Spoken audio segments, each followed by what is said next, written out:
So here we are talking about 1978.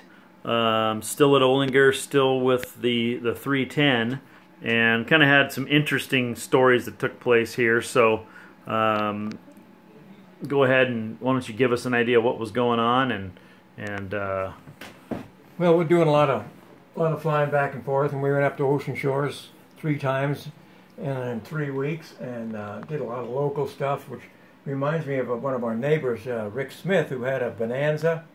I'm not sure what year it was. And so he was coming into Olinger, which is, as you might remember, is a roughly a 2,000-foot grass strip in the middle of a farm field with trees and a road at the east end. And so typically when you're coming in, you line up with the runway. There's some telephone lines on the north side and all that. And it sticks out because it's different than the thing. Rick's saying, come in, what does he do? He lands in parallel to the runway in the farm field. Later on he tells my wife, he says, well, I guess I wasn't paying attention, and luckily his airplane didn't get hurt any, and off he went. From there, you know, another neighbor of mine, Larry Nelson, who had a 310 similar to mine, he was a 56. And a couple of times this is kind of what his looked like too. Yeah. Except his was not as beautiful as that by any means. It was incredibly faded, but that was the original paint job. Larry had a lot of fun with that 310, and he, one time I was at night and it was kind of crappy weather in the winter, and I heard him go overhead, and I thought, why was he going to land at Olinger in the middle of the night with the rain and the nasty weather? And so he came in from the east. And what, you ran outside? Yeah, I ran outside. Now you can see his lights were down, and he went down, and then he decided to go around, which I thought was a smart move, except his right engine, or no, his left engine died, and he started to roll over like this, and luckily his engine caught back up, whatever the reason was for the foul, and he righted. If the engine had not caught power again, the guy would have just barreled right into the ground and died. But Larry was a pretty good pilot, and that 310 was around. At one time he told me the story. He was making a ADF approach into some place in the Midwest or maybe the East, and he came down and he planked the airplanes really hard on the runway with this ADF approach, and he got the airplane back home. And I was over there looking at it, and I noticed his left engine was kind of leaning down about 2 degrees. I thought, Larry, what's wrong? The airplane didn't look right. He says, yeah, when I hit, I bent the motor mounts. Well, he continued to fly that airplane for years with the left engine being bent down about 4 inches. And so Larry, but he was a pretty good pilot. It just sometimes his judgment wasn't good.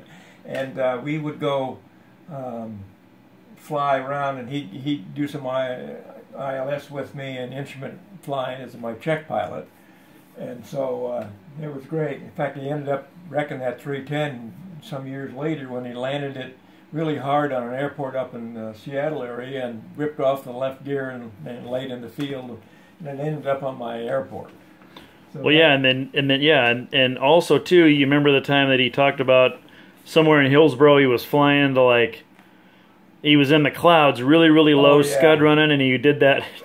That's ridiculous. He was telling me one of the times he was in an IFR situation, and he heard a radio broadcast that somebody had crashed in the Cascades, and so in the Pacific Coast mountain range. So what he did, he pulled up into the clouds and turned left and kind of went over on the side and then dove down where he thought that the valley was, and he broke out and saw that there wasn't any airplane there, and he reported back that no, there isn't an airplane crash. And in order to get out of the canyon, he had to climb up into the clouds again and do a barrel roll out of the thing over towards Salem and come out of the air. I'm just crazy. Anybody do that? But anyway, we yeah, well, and then look, and what about the Citabria incident? You remember that, where he ripped the wing off? Yeah. He and his buddy, and they were doing aerobatics, and they had World War II parachutes on. It goes back. My neighbor, another neighbor, which was fairly recent neighbor back then, Larry found the Citabria up in Seattle that was all rusted out, pretty bad shape, and he brought it down there. But it was an aerobatic airplane supposedly. So he and this neighbor went up over toward McMinnville, and were trying to do a barrel rolls, and they were doing a barrel roll to the left at 5,000 feet, and the wing failed. The right wing failed and folded down over the door, so they couldn't get out that way. And not only that, but the latches, it turned out, were rusted solid, so they couldn't open up anything. And so what happened is that airplane was spiraling down. Larry grabbed the bars that go down by the front windshield. He was in the forward part of the Citabria, and the other guy was in the back. And he pulled himself out. The propeller is only about maybe 1.5 to 2 feet in front of the windshield. He pulled himself out. Oh, another thing, too. They went and borrowed 2 parachutes, because you got to have parachutes when you're doing aerobatics, from our next door neighbor who used to be a fire jumper. And he had not checked those parachutes out in over 10 years. So luckily, Larry had picked up the jump chute, the backup chute, and the other guy had on the main chute. And so Larry pulled himself out with this chute, and the airplane, by that time, was about maybe 500 feet over the ground, going straight down. He leaped out, pulled this emergency chute. It popped open immediately. It saved him, and it came down to the ground. The other guy died in the crash. And just a sad, sad tale. He had 2 kids and everything. So... yeah, and there was a famous picture of him walking through the field with the parachute flailing behind him, and the Citabria just in a big crumpled mess on the ground. I know. And, I mean, that guy, the fact that he ever made it out of there alive and flying with his brother in their 182, picking up ice in Alaska, and then the engine would quit, and and then the thing would... They were taking it's off just unbelievable. Out of Anchorage one time in this 182, and they fly up and get into the clouds and pick a bunch of ice, and the engine would quit because the carburetor heater wasn't working or whatever. And they'd lose power and dive down and then get to the sea. They did that 3 times, killing the engine and then diving back down. And finally, their wives got so ticked off at them that they said they had to go back, and what they did. But, I mean, judgment wasn't his top end thing. Finally give up flying, though, after he died. Yeah, oh, man, 9 lives or what? Yeah. Pathetic, so lessons to be learned. Later I guess. on, Jeff and I, we flew down to California and to the Nut Tree, which is halfway down, which is our 310 would only get about 700 miles, and we stopped at Nut Tree to gas up and then fly into Fullerton. And it had sort of a funny thing happen. First off, I was coming into L.A. one of my first times into Fullerton, and I couldn't get lined up right, and I called ATC and said I was kind of lost. And they gave me vectors to Fullerton. Got in there and landed okay, and weather was okay. And I was pulling into the motel we were going to stay on, which is on the side of Fullerton Airport.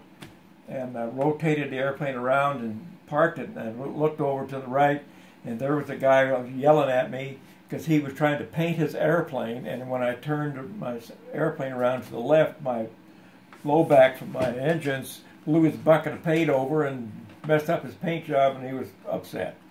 But anyway, Jeff and I and Charlene, we all went to the Disneyland thing and had fun there and rode the cars and did all that and came on back and then yeah, and here's Fullerton. Yeah. Kind of what it looks like at the balcony if you were looking out of the hotel room and being able to see airplanes. That's pretty cool. Yeah. Then the other thing we did. Great place to paint your airplane too. On the tarmac there at a busy place where people are flying to go to Disneyland. That's a brainiac. I know it. I mean, good grief. The way it is. And so well, they're creative down there. Yeah. And let me do this. So, yeah, we used to fly up to Rosario's all the time and take some friends up there, and we'd and that's San Juan Islands. Yeah, the San Juan Islands. It's just about an hour and a half flight up there, and the weather's always good. And this is Jeff and I were playing shuffleball or something up there, and I don't know if this thing will run, but anyway, who knows what it'll do. But nonetheless, we had a lot of friends. We went out there quite a few times into Rosario's, and still do for this matter. And in those days, you could stay in a little motel thing they had on the side, and all that. But it was really a good year, '78. Weather was great, and we had I don't know, quite a bit of fun, and did a bunch of instrument work in Hillsborough. And one of the flights in, we had to do a three-way ILS approach into Hillsboro 3 times, and it was pretty fine, which reminded me, Jeff and I were stopped at Hillsboro one time. I can't remember when this happened exactly, but we were standing on the tarmac in Hillsboro, and the guy in a similar 310 was taking off, and we watched him, and he took off to the west, and he got there, we heard this big bang, and we looked up at the airplane, and it was tilted way over to the left, and somehow you could hear the engines popping and whatnot. The guy got it around and got it back on the field, and we went over and looked at it. Apparently he had a big fuel leak that leaked into the wings and then fired off, and it blew the wing skins off the wing on the top and the lower section. I don't even know how that thing could continue flying, but he did get it back on the ground with his rudder control and all that. Amazing. Yeah, I remember the leading edge, right past the leading edge where the aluminum is riveted down, was popped up about like 3 inches on the top of the wing. The bottom of the wing was about the same thing, and the guy had said, I remember walking over there listening to him, and he had said that he had full-on right rudder and right aileron all the way to the stop, and the airplane just kind of stayed there for a while, and then he started backing off on the right engine, full power on the left engine, and kind of slowly got the thing to get somewhat level, but he remained in this left-hand turn. Remember him talking about that? Yeah, so he was in this long left-hand turn and flew the airplane down to the ground, somehow got on the ground, but it's just, if you looked at the wing, you would think that would just be impossible. But yeah, that was amazing. He's obviously a good pilot. Yeah, for sure. So, yeah, that put her ended at 1978 for us, and we did take Charlie and I did take a trip to Salt Lake City, and in the process of getting there, picked up a half-inch ice, and that 310 handled the ice pretty good. Meet some old high school friend there, and see the Mormon church and all that, and that was about it for the 78, but 79 is even more exciting. Until then. That was a pretty good year, that 78. Yeah. All right, signing off.